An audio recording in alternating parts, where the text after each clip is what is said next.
Okay, welcome everybody. Thanks for coming. Here we have Vish Chatterji. This is a very special web interview today. He is an executive wellness coach. He brings Ayurveda, yoga, and actually Vedic astrology, Jyotish, to the table with his work in supporting folks in entrepreneurial and corporate roles. And very interesting career path. I hope this interview gives, for those of you who may be Ayurveda professionals or aspiring Ayurveda professionals, I hope this gives you some idea to think creatively about your career path, that there's a lot of different options where you can leverage your existing experience to perhaps even create your own niche or find some way to work into the corporate wellness world, which I think is very ripe territory for all the functional health professions. We'll talk a little bit more about that.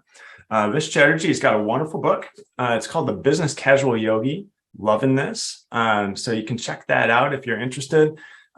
So Vish describes himself as an executive turned coach with a spiritual twist. And so he's got experience as in the business world in a lot of different industries. And he's practiced yoga, meditation, and Ayurveda for many, many years throughout his career. And he's been able to leverage that into a career now. So we would love to explore how you made that possible for yourself, Vish. And maybe we can even just start, what led you to here in this current, business position where you're able to offer Ayurveda and Vedic perspectives to top level professionals, executives in the corporate world. It's funny, I have a local friend in the community. He's a city councilman. And when I told him about my big career switch about 6 years ago, the journey I went through, he said, Vish, most people get these hints and nudges from the universe, but you literally got a big kick in the rear. So that's how it happened for me, is the hints were there all the way along. And I basically tuned out and, went like, no. I'm going to be a senior executive. I'm going to be a CEO of a company. I'm a corporate guy. I have an MBA. That's what I'm going to do. And so finally the universe gave me a big, big kick and everything fell apart. And then I reemerged and found my true calling. So that is how it went. I guess my journey probably began, I was born to an Indian family. I grew up in Hong Kong. And my dad always talked about the Vedic philosophy and the Vedic system and, how much the ancient Indians knew. And I was like, okay, that's just ramblings of my old dad, and sort of put it aside. But I was inspired. And so I wanted to learn yoga because my dad used to practice yoga every morning. As a child, I always saw him, no matter what. He went out and had a big night at the bar. He still practiced yoga the next morning. He'd have an early night's sleep. He'd get up, he'd do yoga. He went to bed late. He'd get up early and do yoga. So I asked my dad, I want to learn yoga. And he said, well, it's not something you just go learn from anybody. This is serious stuff. And if you do it wrong, you can really mess things up. So you have to find the proper teacher. And he says, I'm not qualified to teach you, but you have to find the proper teacher. So many years later, as I grew into an adult and finished college, I went to India to find yoga. And so I was probably 21, 22 years old. It was about, a little over 20 years ago. And I went literally to the Himalayas and found an ashram and met a yoga teacher who's now the co-author of the book that I wrote. And he trained me properly in yoga. So I learned yoga. I learned the basics, asana practice, meditation practice, pranayama practice. And I said, okay, just like my dad, I'm going to do this every morning before my workday, no matter what. And so for, probably almost 20 years, I'd get up in the morning, do my yoga practice, and then go forth and try to conquer the world for the rest of the day. The corporate track, rising up the management ranks, getting my MBA, working in higher and higher levels of executive management, till finally I had a really good, successful run at a company. We quintupled the stock price in about 2 years with the work that I was doing. And so I took an exit from that and used the money to fund a startup. So I ran a startup with a good friend of mine. We built a little company. It started growing. And as we started to raise more capital, things started getting really, really difficult. It's almost like the universe was like, okay, enough is enough. And I thought my path was, okay, the corporate world is one path. I thought that path was over. Let me go the entrepreneurial startup, tech startup route. I'm in California, tech startup land. Let me try that. And, just all these things just were not working. It was this constant uphill slog and grind. And along the way, somebody reached out to me, an old contact. I'd given a lecture at Caltech on product management. And one of the people that attended that lecture said, "Hey, I just got promoted to vice president of product at this big tech company. Would you consider coaching me?" I thought, coaching? I don't know what that is. I don't really know what coaching is, but I'm an entrepreneur, and an entrepreneur says yes to everything and says, "Yes, I'll do that." And so I got my first coaching client, and I, helped this executive understand product management. Meanwhile, I also went on a retreat and met with Vishwa Chatterji, my yoga teacher over the last 20 years. I said, "Vishwa, I'm really struggling with my business." And he kind of looked at me, and, my Indian name is Vishwajit. So he said, "Oh, Vishwajit, you do more yoga business, your business will be okay." I didn't know what he meant. What does that mean, yoga business? But over time, I got a referral to another client, another client, another client. All of a sudden, I had this little coaching business. And I thought, what do I really want to do here? I got people coming to me for advice and coaching. I don't know what that is. I need to get some training and education. Who do I want to be as a coach? So I went to UC Berkeley, did their executive coaching training. And in that process, I kind of discovered that I wanted to bring this knowledge of my lineage, this knowledge of my forefathers, the knowledge that my dad used to try and communicate to me, sitting around the dinner table, and bring it into my work. So I went to the Chopra Center and did their Ayurveda training. I did their meditation instructor training, I had my coaching certificate, as I mentioned. And then I went to India finally, after knowing Vishwa Ketu, this Himalayan yogi, for over 20 years. I said, "Okay, I'm ready. I will do your teacher training."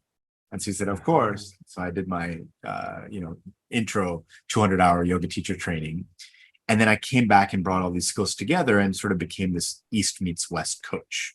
And notice Jyotish has not entered the equation yet. We'll get to that soon enough. But that's how I got to where I am. Wonderful. I love the suspense there. And, there's some really juicy details in this story that I came across in your book when it talks about you. And I wonder if we can kind of go into this suspenseful trip to India. And I think this was your first trip to India when you were in your 20s, where you were on a trek in the Himalayas. Is that right? And this is kind of what led you up to meeting Vishwa Ketu. Can you tell us a little bit about that harrowing journey?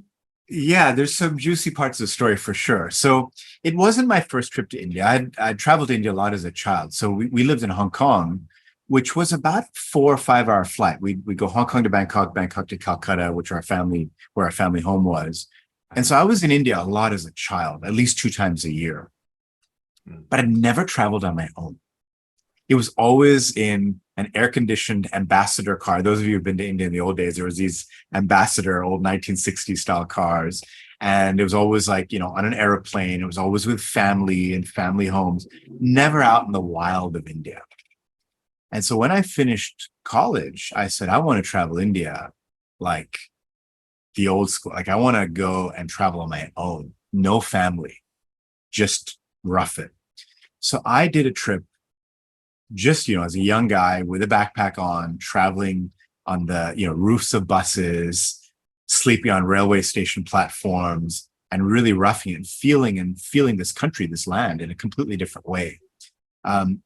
And I kind of avoided family at that time because I knew that they'd look at me and be like, "Who is this tattered, ragged backpacker guy? Like, it's not appropriate to dress or look that way."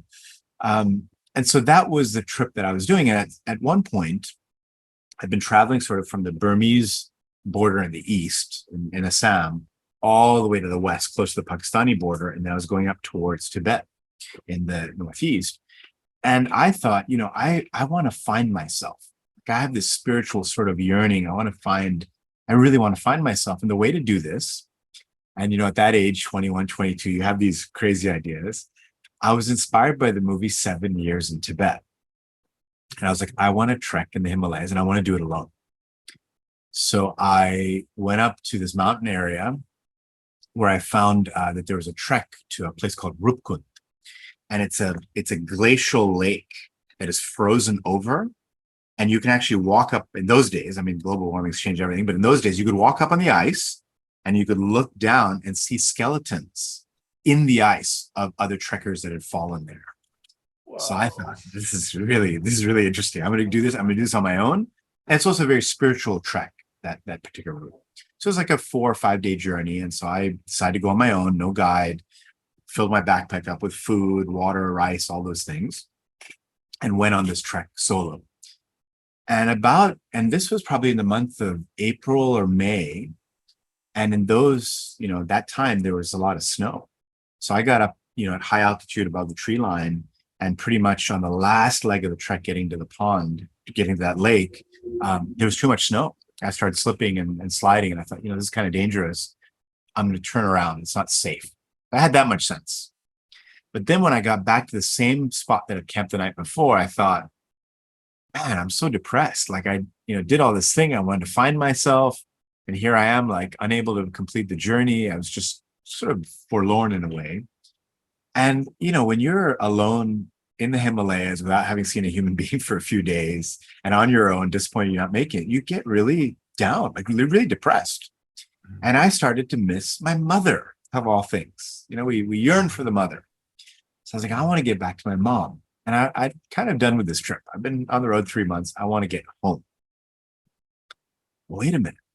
I'm a 2-day trek to the nearest dirt road and another day's drive by Jeep to get to the nearest paved road, and then a 2-day bus journey to Delhi, and then another day and a half of flying to get home to where my mother was in North America. And I thought, I'm 7 days from home right now. This is crazy. Like I'm in a spot on the planet, literally 7 days journey home. And so I kind of resolved to myself, I'm going to get up early in the morning and I'm going to start my journey home. So I got up at 4, packed my backpack, and started trekking back. And in my haste, as I got below the tree line, I got completely lost. I found a trail, looked like it was a trail that I was supposed to go on, but it was a deer trail, and just sort of ended up in the middle of nowhere. And this is in the days where it's like map, compass, and topo map, right? Topo map and compass. And below the tree line, I couldn't see the peaks anymore that I was trying to triangulate to. And I just kept walking in, I don't know, circles. I just couldn't find a way out. So now it's like, I've been at it for 7 or 8 hours and not knowing how to get out of there. And so I started to panic a little bit, and I thought, okay, I need to find some water because, I'm running low on water supplies. I've been trekking for 8 hours now. So I found the nearest water. I found a stream. I thought if I follow the stream will hit a river. If I follow the river, it'll hit a village. This is India. This is how it works. Like where there's water, there's a village. So I found a stream and started following that down. And by whatever, hour 10 or 11, I was so exhausted. I ended up slipping and taking a tumble. And I hurt my arm, I hurt my ankle. I couldn't put any more pressure on it. So I had to leave my pack in the mountains, just took a knife and basically, water purification tablets and, a couple of things, whatever I could fit, and started crawling down the rest of the mountain, rolling, tumbling, falling. I made to the river, swam along the river a little bit, got to the other side. And sure enough, I did find a village, and the villagers took me in. And I probably spent 3 or 4 days there just recovering so I could put some more weight on my ankle. And then at that point, it was sort of like, now that I was in the village and being cared for, I was like, I don't need to go home to mom. Like I'm good for a little bit. Let me make my way to Rishikesh. And so I made my way, so they actually, the villagers organized a donkey for me to carry me out. So I rode on donkey. I remember the trail was so narrow, and this is how I know it was my right ankle. I kept hitting the mountainside with my foot because it was so narrow, and it kept wrenching my ankle and just putting pain in it every time. But I got out, we got to the Jeep trail, caught a shared Jeep down to the road, and then took a bus to Rishikesh, and then checked into an ashram there. And Rishikesh, as many of you know, it's a center of yoga and meditation learning. So that's where sort of everything lit up for me, was then meeting Vish Chatterji, who I wrote the book with, and starting on that yoga journey. So I went to the mountains to find myself, and I really did. But I found my yoga teacher is what happened. Amazing. And I just love that. It's almost like another one of those kicks in the butt to get you to where you needed to be for that major life event, right? Seems to be a theme of my life. Kicks in the butt. Or I don't know if we call it. Yeah. I'm always fighting my way, trying to go against the natural flow of the universe. Very well. I don't know. It seems like that's maybe the natural. It puts you in the mountains. It puts you in a place where you were lost, right? I think you used the word that like there you were trying to find yourself in the Himalayas and you got lost, right? So the irony of that, and but that was what was necessary in order to get you to the place. So just while you were in the journey, were you able to appreciate the, if we could call it serendipity, or just, in Sanskrit, we have this word, the lila, the play, the sort of cosmic play that arranges things in such a perfect way that we don't necessarily see it while we're in it. But it's like, in retrospect, it's like, okay, just classically, everything's happening for a divine reason, right? At what point did it start to click for you? 20 years later. Okay. Really? I think you're exaggerating. Well, I mean, if only I knew about mindfulness, right? So Okay. mindfulness is that paying attention, that witnessing awareness. So what happens when you're in serious traumatic situations and you're afraid for your life? Right. And especially, and I wasn't a trained yogi at that time either. I hadn't studied these philosophies. So, right. But there are moments where you're like, there's like a piercing that is, I don't know, people that have been in serious trauma before, there's like this piercing where you kind of have a moment where you see yourself. Right. It's almost like you see yourself from the sky. Like you're like, oh, there I am. And then that flash disappears and then you're back into your traumatic, stressful fight or flight situation. Right. So now in the training that I have, I understand that is a witnessing awareness. That's a certain level of consciousness where you're able to step outside yourself and witness yourself. Right. And of course, in coaching and counseling techniques, often when somebody is going through a hard time, I try to help them step outside of themselves and see themselves from the outside as a director of their own play, as a director of their lila or a director of their maya. And that usually results in amazing breakthroughs. But most of us who don't have that training or that understanding, we're stuck in the character of the play. Right. So you're right. Lila means the divine, play of life. And, the comedy of life in a way. Right. And so, Lila, Maya is the illusion of life, but Lila is really the, God's entertainment in some ways, so consciousness entertainment. Right. And you're on stage and you're stuck in your character and you can't get out of the character, but you are also the director. And so without the training, you have these moments where you're like, oh, there's and then it disappears. But now as a yogi, you can cultivate and make that more relevant. So you can actually see yourself and then redirect your own play. Right. And we're making this sound so easy. And I don't mean to diminish this, like really painful, like, I don't know how many people can say that they literally struggled for their lives and crawled their way. You probably crawled for hours and hours. So, I mean, it's like, gosh. So definitely don't mean to diminish that, but yes. So in that, do you think with what you have now, the perspective you have now, and this may not be like a totally realistic question because, we're going back in time, but do you see, you might have seen it in any different light moving through a traumatic experience like that, where you're literally struggling for survival? You can't see it when you're in it usually. Right. Because there's so much going on. And this is anybody who's faced trauma or abuse or difficult situations, life and death situations, or just struggle in general. Right. Like it's hard to have that philosophical perspective. It's only after the fact that you look back and say, wow, that was the moment that I woke up. Right. And now as an astrologer, as a Jyotishi, and I look back at the chart and at that moment, what was going on, and Saturn was doing its thing. And Saturn is one of those planets whose responsibility in your life is to wake you up. And Saturn does this by giving you hardship. It's very feared in India. It's a very feared planet. In the Western context, we kind of see it as a teacher of lessons.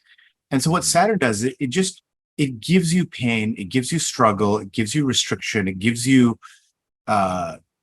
immense hard work. It brings out determination and perseverance in you in order for you to wake up.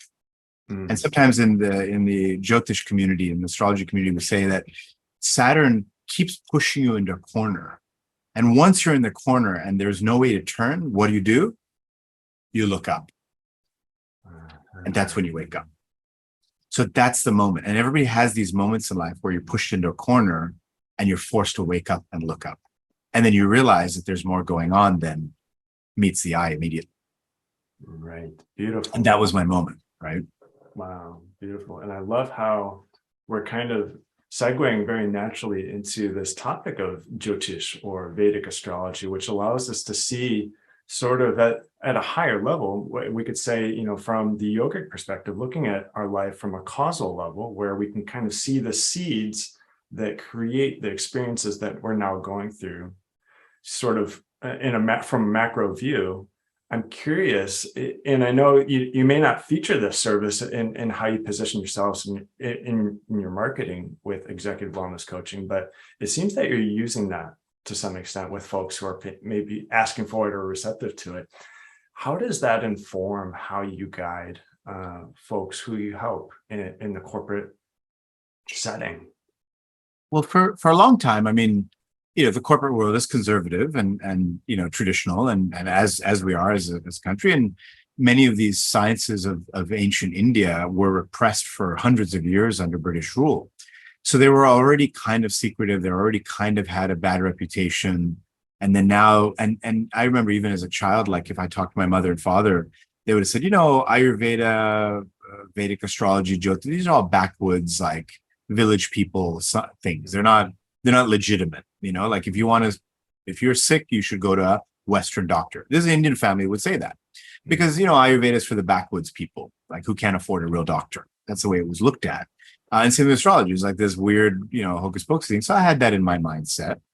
And I also understand that the families who are well-to-do could educate their children in Western science, and they would go on to be very successful. And families that maybe were not as well off, they would be more connected to Indian sciences. So there's sort of this, like the best of the best weren't studying these things, right? And it was part of, the suppression and colonization, all of that. And so in the same way, I look down on all these subjects as well. And that's how I grew up and favored the Western perspective. But as you start diving into these sciences, you realize they're really powerful. They're really sophisticated. They're really elegant. But we don't know what to call them in a way that makes sense. Because if I go in the world and I say, I practice Ayurveda, people are like, what? Veda, what? What does that mean? Or if I say Jyotish, that's an unknown word, right? Jyotish doesn't make sense to anybody unless they're deep in the Vedic world. Jyotish means the science of light. So then a Western speaking person said, what do you mean by Jyotish? Then I say the word, it's Vedic astrology. Oh, astrology, that's weird. Like even I thought that when I first came across it. I was like, astrology, that's a weird thing because Western astrology to me feels very hocus pocus. And so if I'm all of a sudden as a branded, executive coach going and working with, Fortune 10, Fortune 500 companies and saying I'm an astrologer, they're gonna be like, okay, we can't take this guy seriously, right? They say, I'm an MBA, I have 20 years of executive experience, I've led companies, I've run, created $200 million a year divisions. Okay, I trust this guy. Let's bring him in. So there's a little bit of that where, because of the nomenclature, you can get associated in a negative way. Right? Astrology. And even amongst Indians, like, okay, that's backwoods stuff, backwater stuff. Now, what I found though is the system of Vedic astrology, which is really Jyotish is what we should call it, is an incredible insight into the core of the Vedic teachings. So the Vedas are these massive volumes of work. Like the Vedic tradition books would fill 4 floors of a library, right? So how do you navigate 4 floors of libraries worth of materials? Jyotish is seen as the eye of the Vedas. So through the study of Jyotish, you access that entire system of knowledge very quickly. So when you talk about the causal plane or the causal body, it's easy to understand from a Jyotish perspective. When we talk about a traumatic event and how the witnessing awareness and what planets, like the Saturn thing that I just explained, you can understand the system very easily through Jyotish. So that's where it's a great framework to help explain our lives. But not everyone's ready to first of all, be open-minded to understand system and let go of their preconceived notions, which I also had. Right. Interesting. So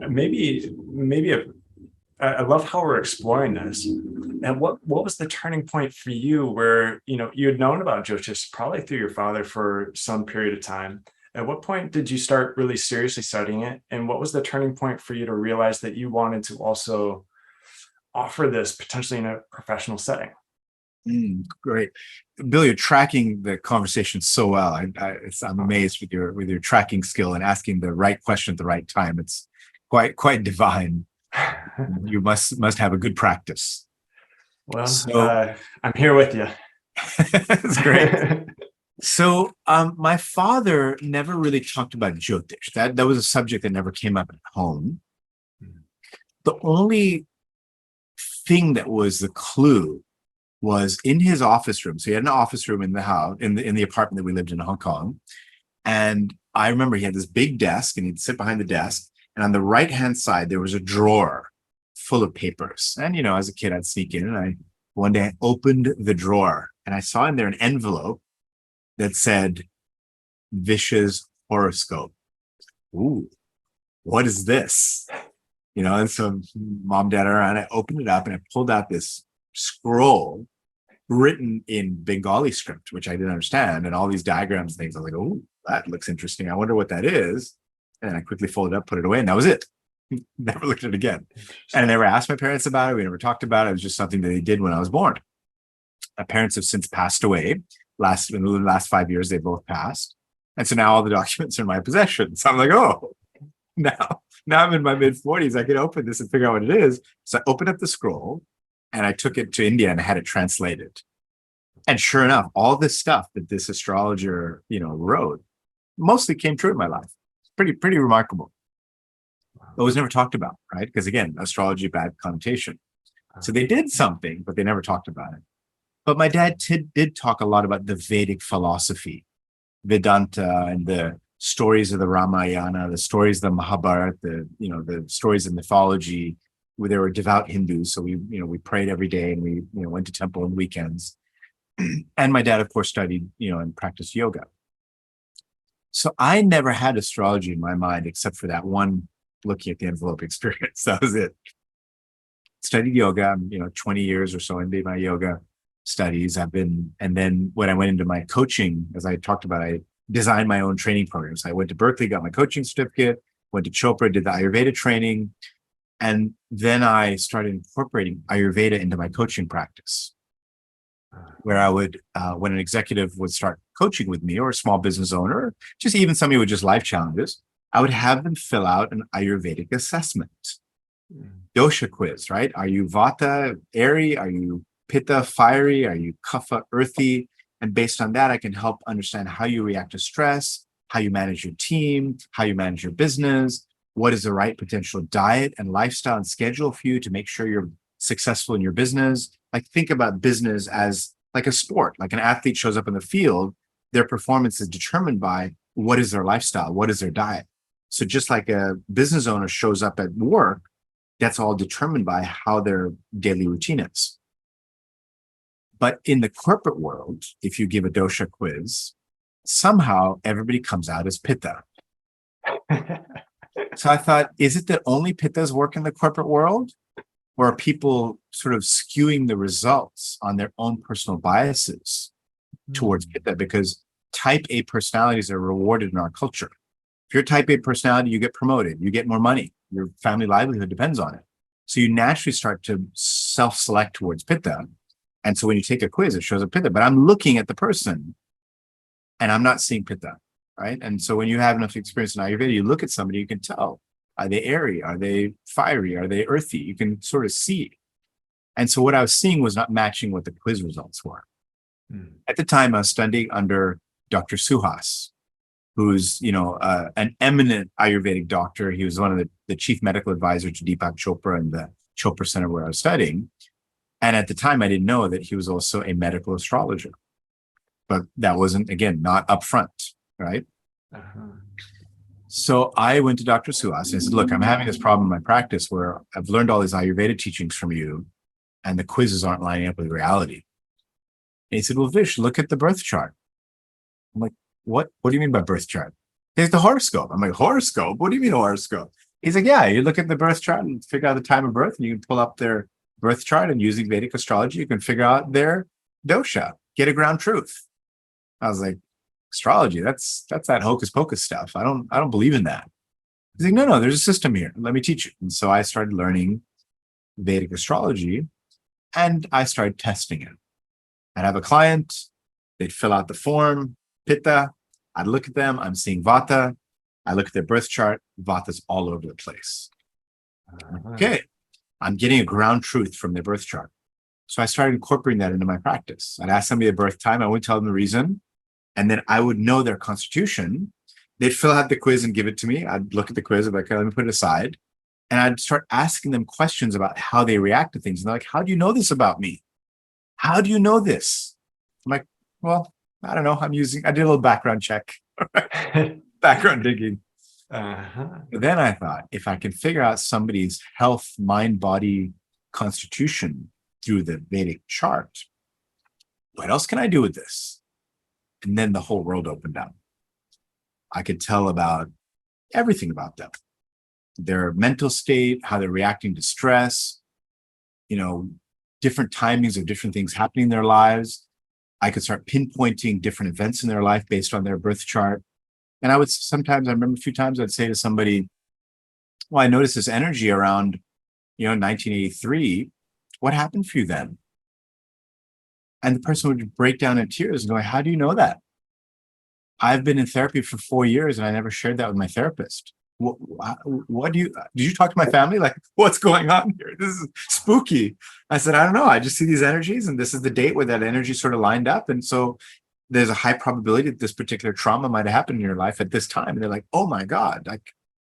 And so then it opened up a whole world of understanding people better and helping people understand themselves better. And in coaching, as a coach, it's all about the right question. And I can get to the right question a lot quicker by having that chart. And so it wasn't until just a few days ago that I met a psychologist at a retreat, at a conference, and I was explaining what I do. And he says, oh, you do Jyotish-informed coaching. I was like, yeah, that's right. It's taken me a while to figure that one out. Thank you. Jyotish-informed coaching. It almost sounds like a superpower. That's really, it's like, I don't think there's anybody else out there doing that. And it gives you so much leverage. It seems that, gosh, it seems like people are going to get an experience that, one, they're never going to forget. And two, is probably going to transform their lives profoundly. And I'm curious, what kind of transformations have you seen occur with your clients, between your Ayurveda, and it seems like also the Jyotish, element of your consultations? Yeah, so the transformations are remarkable. Like they're almost, and remember, I'm trained originally as an engineer, so I have a lot of skepticism. I'm an engineer trained as a mechanical engineer. Then I did my MBA. I worked in the engineering world for a long time. I'm a Western mindset person, so and I had the skepticism all along anyway, right, with this hocus pocus astrology thing. So, but as I've learned and understood it and realized, like, it's a very sophisticated, elegant science, and there's so many differences to the Western system. I mean, it's unbelievable. The Western astrological system. Like they're you almost can't put them in the same camp. Like it's almost like it's terrible that we use the same word to describe these two things. So there's no commonality really. Like they're not both. And at a basic thing, Western astrology uses calculations don't match up with the reality of the sky. I see. So when a Westerner says I'm a blah blah blah, like the sky doesn't support that. I am a blah blah blah, right? Because that isn't what's going on in the actual sky. Whereas the Vedic system is accurate astronomically. So in the Vedic system, we say this particular constellation influences your life. We're saying this is the reality of what's actually in space right now. Okay, so is the difference really, is it a mathematical discrepancy between the two systems? It's a mathematical discrepancy, but then it's also the concept of karma and understanding karma, which is a very big Vedic system thing. The sister sciences of yoga and Ayurveda that are connected to Jyotish, and Vastu, which is the science of space, like how you organize your home. It became known as feng shui in the Chinese system. But this integration of systems and then these planetary periods and then the whole remedy, like how to remedy a difficult situation in your chart, the Western astrology doesn't really have that. There's no remedy system. There's no predictive system. There's no karmic understanding in the deeper sense of karma. So they're really two completely different things. But with Jyotish, what happens is for a lot of my clients, it unlocks something they already knew about themselves. Like, I knew this deep down inside, but everyone told me I was wrong. My mom and dad said I was wrong, so I just ignored it. And now you're giving me permission to live to my truth. And so I think that's the biggest thing is people end up having these massive shifts because they're like, oh, I get to live my truth now and I get permission to live it. And so the moment they switch and, like I kicked and screamed and avoided my truth. So now I'm really good at helping people avoid the kicking and screaming part and just gently shift into their truth. And then the universe sort of rewards them for that. So, I have clients where within a few months, their income might triple. And it's unexpected because now they're doing what they love and making 3 times what they used to. Like, how does that happen? It's almost miraculous. I'm almost like, I want that to happen for me. How did you do that? I facilitated it. How do I do that for me? So you kind of see these miraculous things, or people start publishing their book. Finally, they get their book out, or they, redirect the entire team or strategy of the company. I've got clients that manage, $1 billion, $2 billion divisions of companies with 900 people working for them. And a little shift in their consciousness and self-awareness completely changes their leadership ability. They go from, like, I've got, let's say, a client in Asia where they're having a 20% retention, like turnover of millennial employees. And now they've stemmed that to less than 10%. Right. Can you translate that? I'm a numbers guy. I would love to translate that into financial outcomes, like 20% turnover. That's huge. That's a huge hemorrhaging of profits, I imagine, right? Long term. Well, the challenge is when you lose people, it costs a lot to rehire. Right. The amount of work. So first of all, you have that headcount missing. So you're hurting your operations that time. You're getting your other employees to now work double to cover those missing heads. And so they're getting burnt out. And that sort of like becomes a cycle of attrition. And then to re-recruit, now you have to offer, behind the scenes, you got to pay more money. Right? So the guy that you had in your team was cheaper than the gal or guy that you have to now hire in to replace that. So you got your recruiting costs, you're paying your headhunting costs, you're getting that person in. So financially, it stacks up in a big way in a large organization. And so anything that you can do to stem that, recruiting process and the attrition process makes a massive, talking, millions of dollars change in the bottom line. And if you can just change that executive's mindset, that's where the money comes back. Right. So literally you're solving a multi-million-dollar problem with these micro changes at the mindset level with these executives. Would that be accurate?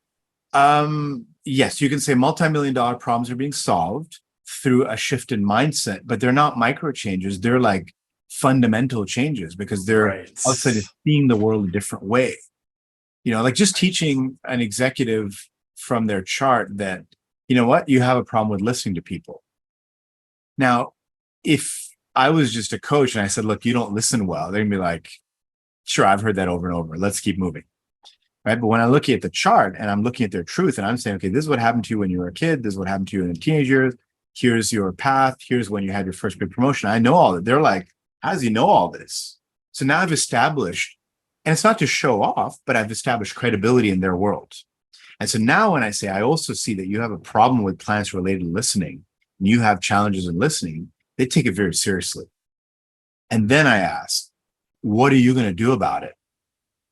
Right? Because now they've accepted it. Now they're going to think, and these are smart people. They're like, oh, okay, I agree with you. Now, the problem with the really smart people is you first have to get them to agree with the problem statement. Once they agree with the problem statement, they'll solve it. But if they don't agree with the problem statement, they're not going to solve it. So that's where the coaching piece comes in. Whereas a typical astrologer would just say, okay, you have this problem, go do this remedy. Here's how you fix it. And they're like, yeah. And as soon as the reading's over and they're off in their own world, they're like, it just falls off their mind. Whereas I'm saying, okay, what are you going to do about it? You accept the problem. Yeah, I'm with you. You saw it in my chart. I know it deep down inside. I've come to that conclusion. I agree with you, Vish. I have a problem. What should I do about it? And of course, the temptation is, okay, let me tell you what to do about it. Put my advice hat on and tell you, but I stop because that's where coaching training comes in and says, wait a minute, you're smart. You have all the wisdom. What are you going to do about it? Let's think about this. Tell me some examples where you really have noticed this behavior. And so maybe they'll spend a week or two observing their own behavior. What happens when you're working in a busy environment and you start observing your behavior with other employees? You have just gone into witnessing awareness, which we talked about, right? We talked about witnessing awareness. You've convinced somebody in a big, high stress role to all of a sudden go into witnessing awareness. So they're living these two states of consciousness inadvertently. Then they come back to meet for the next session and they say, you know what? I observed myself doing this. Okay, how would you redirect that person that you were observing? Who was you? They come up with an idea. Okay, try it out. They try it out. They notice a difference. Hey, I tried it for a couple of weeks and I noticed that a couple of employees are starting to spend more time with me and open up deeper about their challenges. And now we're root causing some of the problems that they're facing. And it's alleviating their stress. Oh, wow. Okay, great. And little by little, that change shifts the entire business. Wow. Incredible.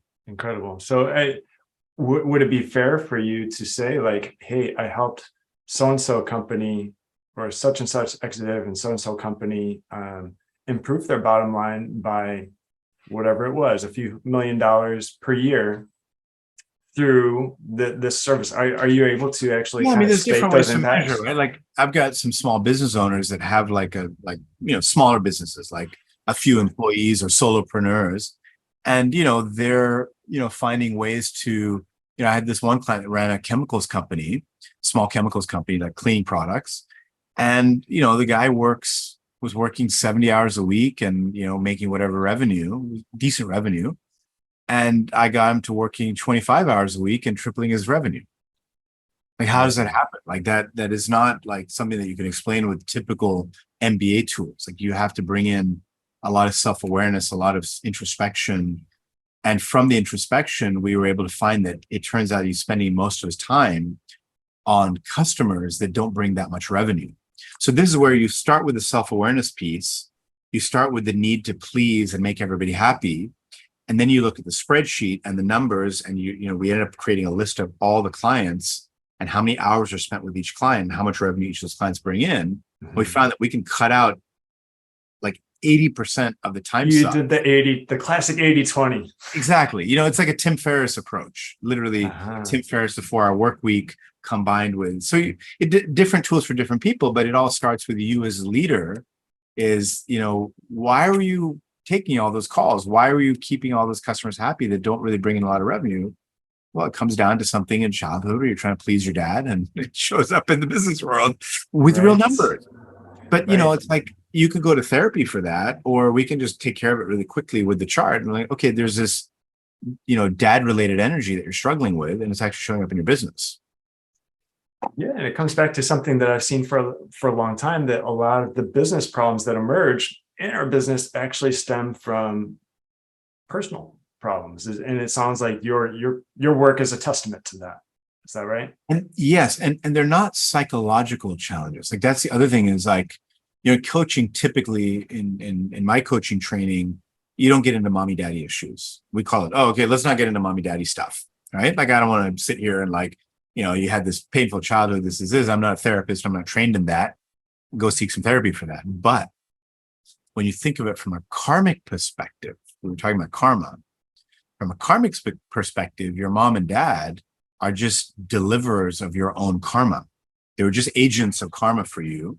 They delivered karma to you. You didn't solve that karmic lesson, and now it's showing up in your business as the exact same karmic pattern. So we have to address the karmic cause, shift that karmic cause, and then you start to have more abundance. Wow. Love it. Wow. So this is an amazing conversation. And I'd love to make sure we have some time to have some question and answer. Maybe I can just ask a couple quick more things that I think would be valuable for our folks. What would you recommend for someone who's just starting off with, say, an Ayurveda or yoga practice who's maybe wanting to explore the realm of corporate wellness or executive wellness coaching, um, how would someone know if they're a fit for this work? Or what would seem, even more so, what would someone need in order to kind of get their foot in the door? Because it seems like there's a pretty big barrier. Like, how do you even talk to the right person to find I see some flaws in the question that I'm asking, but I'm curious to hear how you would speak to that. I mean, Bill, it's a complicated question, right? Because if you ask Right. most executives, hey, I've got this friend, he's a wellness coach, why don't you talk to him? The executive say, well, I'm well. Like, what's the problem? I'm great. Right. Like everything's great. So that's the first challenge, right? If you asked me what my health was like when I was an executive, I'd say it's fantastic. I'm at the top of my life. I'm top of my game. Okay, so I worked 14 hours a day. I had a little extra weight. I was on track for a heart attack. I had two bosses that I worked for that both had heart attacks. Like, this was the path. And all of those two bosses that had heart attacks, they survived. But before that, they were like, I'm at the top of my health. I don't need any wellness coaching. I'm great. I work 14 hours a day and I'm not stressed. I handle my work great and look how much money I'm making and look at the position I'm in. I'm doing great.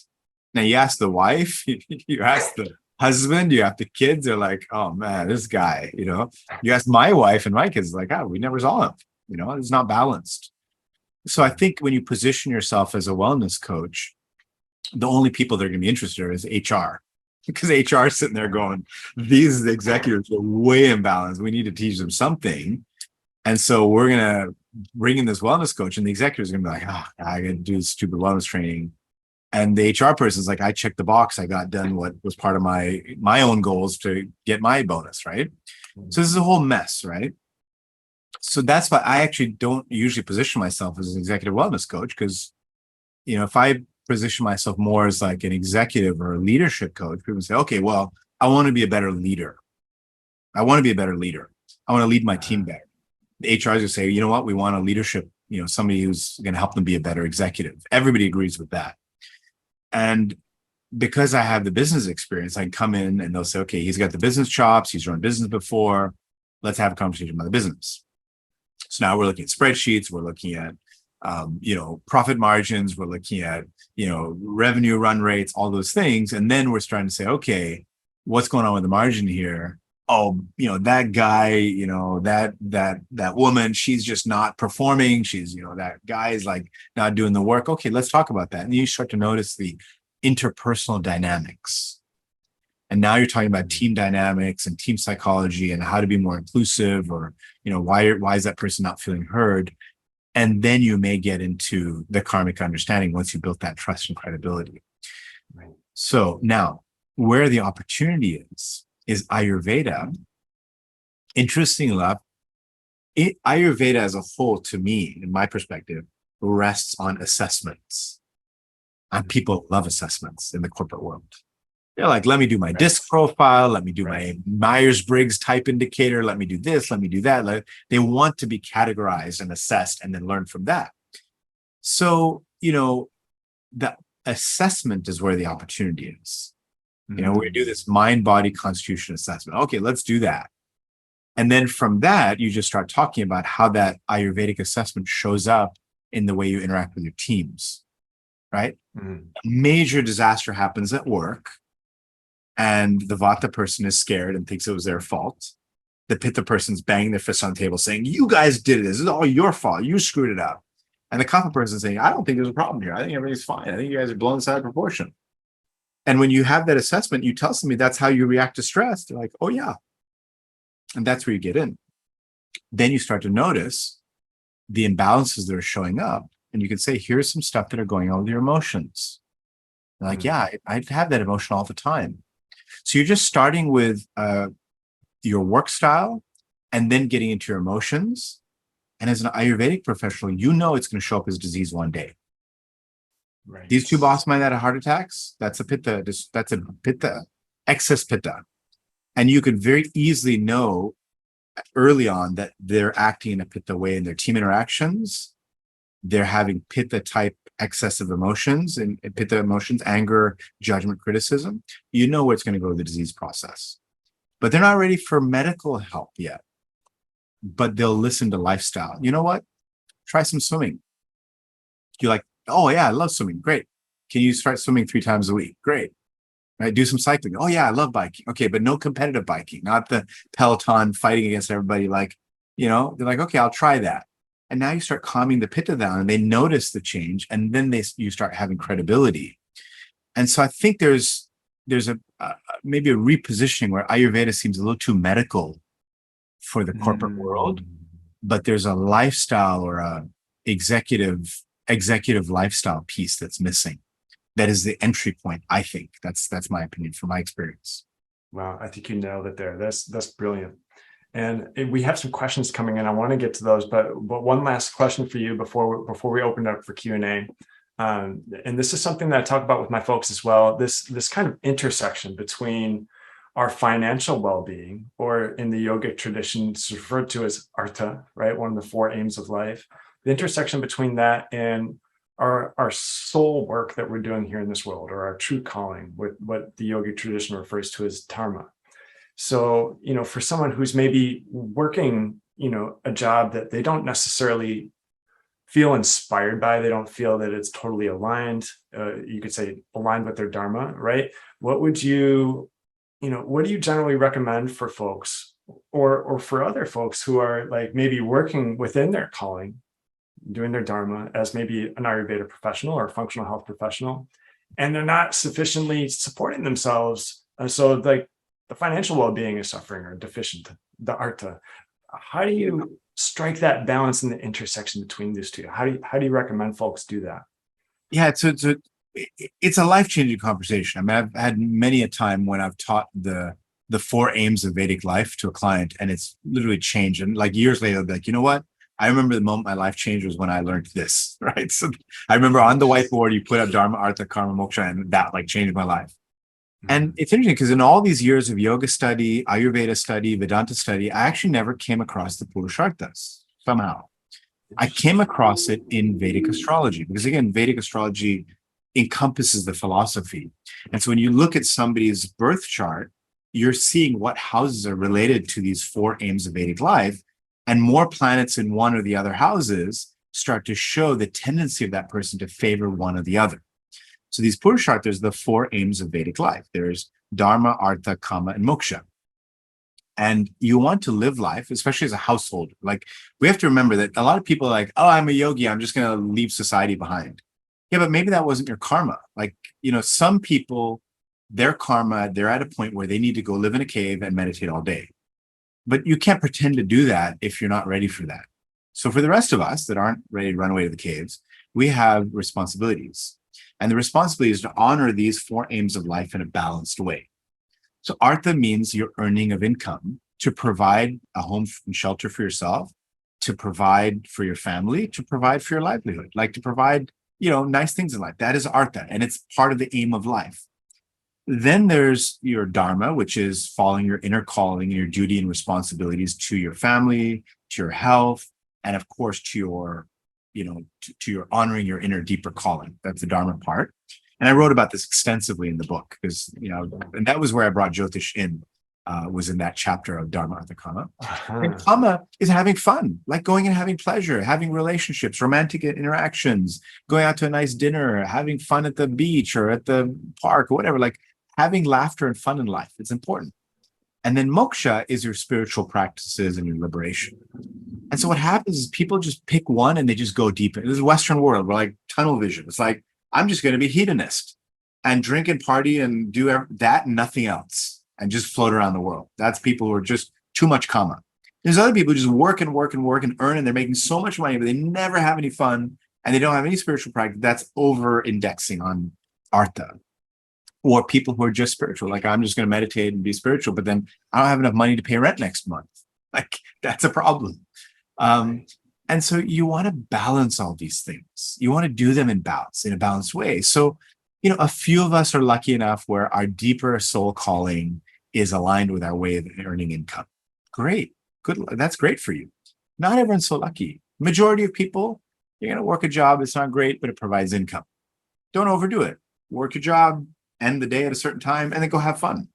But earn that money to then give you a platform to pursue your higher calling.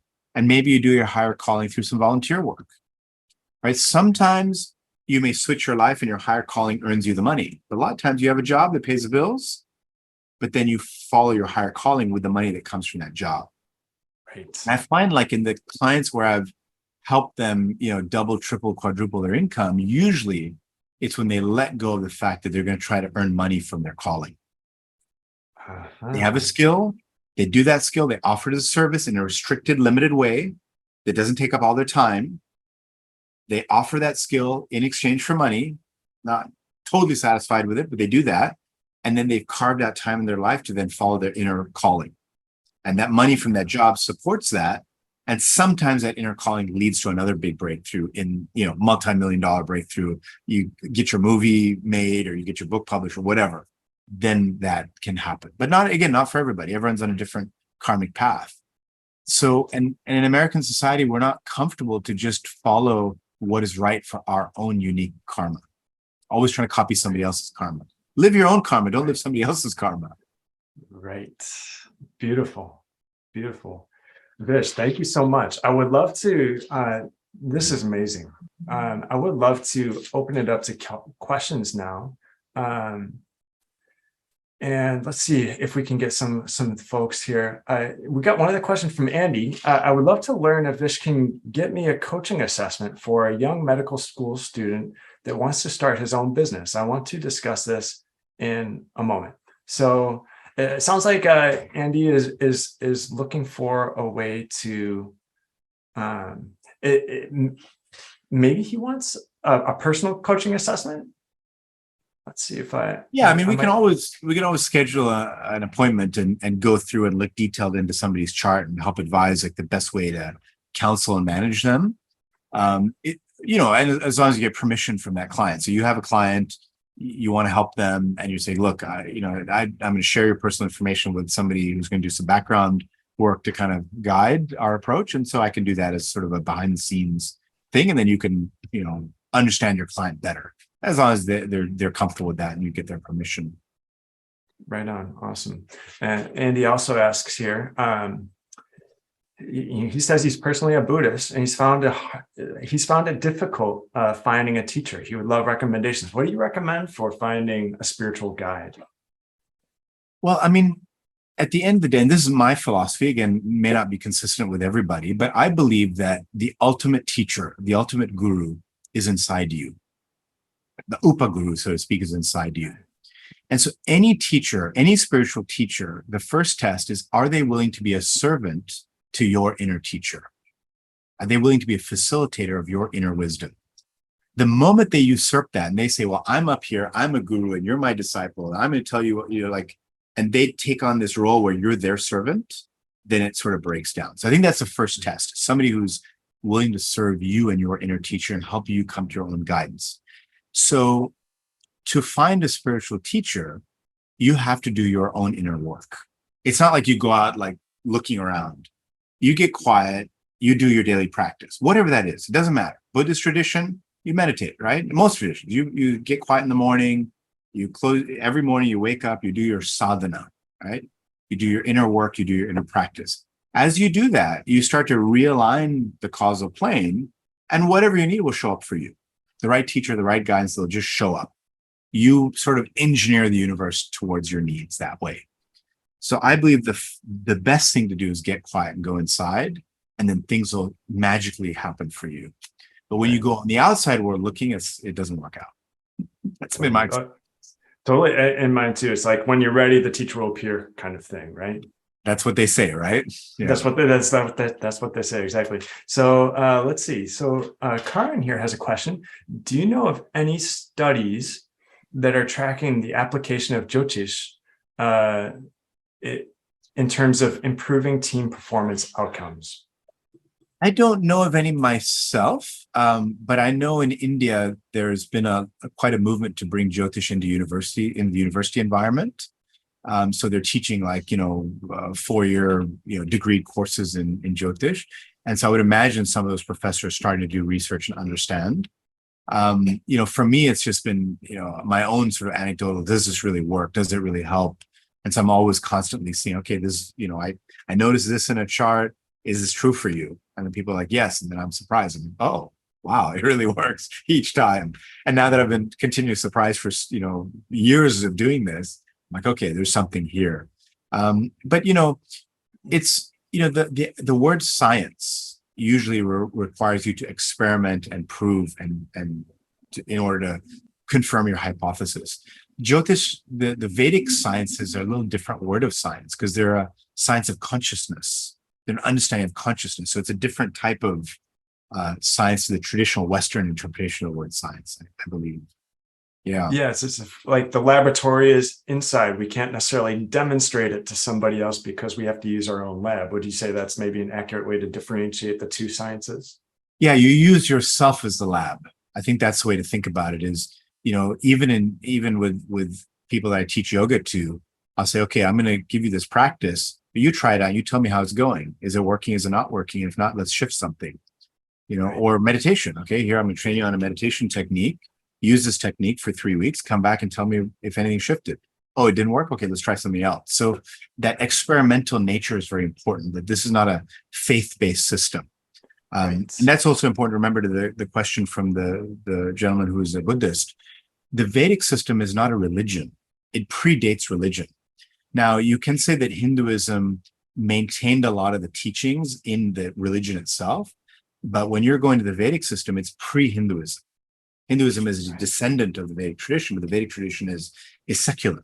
If you're Christian, the Vedic system makes you a better Christian. If you're Buddhist, the Vedic system makes you a better Buddhist. Like whatever your religion is, that is your path to spiritual connection. And the Vedic teaching is going to help you do that. It's going to help you have better health, better clarity, better insight, more success in life, more balance, which all helps you in whatever religious path you're pursuing. If you're pursuing a religious path, if you're not, that's okay too. Right? That's such a helpful distinction. I think that's a common myth that folks have, that the Vedic system is non-secular, whereas it's a scientific system, it's secular. I love the way that you explain that. And you should challenge Right. everything. And that's the whole point of when we say it's a science. That one thing is true, is that question everything. If it doesn't make sense, don't try it out, then don't just believe it. Right on. Awesome. So we have someone, they didn't leave their name here, but they have a question. I'm thinking of adjusting my positioning. As a functional health practitioner, do you think that executive lifestyle coach would be appropriate? What do you suggest in terms of sort of adopting a certain position with their marketing? Yeah, so this is a marketing question, right? Like and marketing is a tough field. It's not so simple. It's not just a matter of posting a bunch on Instagram. It's right. the hardest part of marketing is positioning. Like, who are you and what do you offer? And even for me personally, that's taken years of soul searching and hard work to understand, what is my story? Where do I come from? What is my background? What are my credentials? What is my training? What am I good at? What do I love doing? So there's one piece that feeds in, the you equation feeds in. Then the other thing is, who do I have access to? Like, who am I connected to? Who's my audience? And then in that, what do they care about? What is important to them? What resonates with them? And when you find the intersection of what you do and what the market wants, that's when you have what we call in the startup world, perfect product market fit. Right. And so that product market fit is something that you have to keep testing. You literally have to keep testing. And you keep finding, you're like, okay, I look at my entire life and this is what I am. I am a, polka dotted badger, right? Come up with it. And then you go out and you go tell people, hey, I'm a polka dot badger. And they're like, yeah, I don't really like that. It's like, oh, great. Right. Like, I figured out who I am, but nobody wants that. Right. Okay, wait a minute. Let me shift it. Maybe it's the striped fox. And everyone's like, oh man, I've been looking for a striped fox my whole life. Right. Now you got that product market fit. Now you have an opportunity. So you have to keep testing, and you test with people, right? You say, hey, I don't know, this is part of the magic of marketing and positioning, where you have to figure it out. You have to test it. You have to try it out, right? People that you're comfortable with in your target market. And again, identifying a target market is a big deal too. Like, getting access to a corporation is not an easy thing. Like, you have to have the credibility to make it, and who is it at the corporation that you're trying to get to? Maybe the executive loves what you do, but HR doesn't like what you do. Now you have two different stakeholders to satisfy. If you're working with individuals, it's different. So I think that you have to kind of think from a marketing point of view, who is your target audience? Who is it you're trying to get to? Do you have access to that target audience? What does that target audience care about? And what of your skill sets does that target audience really resonate with? Which again changes year to year. Right? Awesome. Love how you broke that down. Very thorough. Beautiful. And then Kyle has a question here. Can you talk more about the Ayurvedic assessment areas, i.e. the structural, the functional, the psychological, et cetera, that you would use and recommend during the coaching intake for a coach who doesn't have the Jyotish superpower quite yet? Well, I think this book, right? I've got a quiz and assessment in here that obviously if you buy the book, you have access to it. And I developed that assessment with Dr. Suhas, who's been my Jyotish teacher and Ayurveda teacher from the beginning. Nice. And so you can use that quiz, with a client. You can say, okay, buy a copy of the book, and you have a copy of the book. And so then I get a little book sale out of that, right? And then your client fills out the assessment in the book, and then you work with them through it, because the information in the book works if from a reading point of view, self-study, but sometimes it's nice to have somebody who's got some way to help you, right? So you can have a fantastic conversation with a client through the scores that you come up with through the quiz in the book, right? And then, of course, the book has resource for both for you to learn and for the client to learn. So that's the way I would look at it. So the assessment that you use in the book is literally the same assessment that you use with your clients. Is that correct? Yeah, pretty similar. Yeah, pretty similar. I have a few modifications for different reasons, but that's basically what I use. That's my I use Dr. Suhas's help, but it's my assessment. What I have seen in my practice helps elicit the most interesting insight into a person. Nice. So even if you don't have Ayurveda training, just by reading the book, understanding the assessment, understanding the way I interpret the assessments, you can do a lot with that with your clients. And obviously you can't just, photocopy the assessment and give it to a client. That's copyright infringement at that point. But if the client buys the book, then they have every right to take that assessment. They own it at that point, and then you have every right to discuss it with them. Awesome. Perfect. So I guess a follow-up question on this piece, with the Ayurvedic assessments, do you notice that the corporate leaders are most interested in maybe a certain aspect of the assessment, whether it's the structural part or the functional part or the psychological part? I think the psychological part for sure. I think the mind part, but you want to look at the whole thing because your body influences your psychology, right? Like at the end of the day, whatever your physical constitution is, it does impact and affect your mental constitution. And I think you'll see a lot of examples in the book of how Vata, Pitta, and Kapha people in the corporate world react to different circumstances. So you can help counsel and coach them through that. I do teach Jyotish, and so I'm teaching in October in India. So if anybody's interested in a deep immersion into Jyotish-informed coaching, I'll be teaching this October in India at a traditional ashram. It's a 2-week course, 100 hours. We're going to do it, but I also teach online throughout the year. So cool. I do some one-on-one students if there's serious interest, and then I do small groups as well. So you can add that to your toolkit one day. Wonderful. I think this would be an appropriate place to say, hey, how would somebody find a way of getting a hold of you or getting more information about those offerings? So my website is Head and Heart Insights. So head and then the word and heartinsights.com. So you can go there, and there's information about me, my background, the types of work that I do, my pricing's on there. And then there's a contact form on there to reach out to me. Also, do my duty and post a little bit on Instagram and Facebook under the business Casual Yogi. So you can look that up. I think, I look at social media. For me, it's just like the old days, the yellow pages. If you're not in the yellow pages, you're not legitimate. So I maintain a presence for that reason. But I'm not super active necessarily. Wonderful. That was actually the last question. So thank you so much, Vish. Would you like to offer any sort of pearls of wisdom that we can carry with us throughout the rest of the day? That's a good question. Well, I first of all, I want to thank you, Bill, for this opportunity to share and speak. And you create such a great, comfortable environment for me to just, speak my truth. So that was really, really special. So I think the word of wisdom really is to, think about what you're grateful for in the day. I think we're in a very dark time. I mean, For me personally, we've got, global warming right at our doorstep. We've got, extreme heat conditions. We have water restrictions and we have electricity restrictions. Like Mother Earth is just telling us that we are not being good stewards.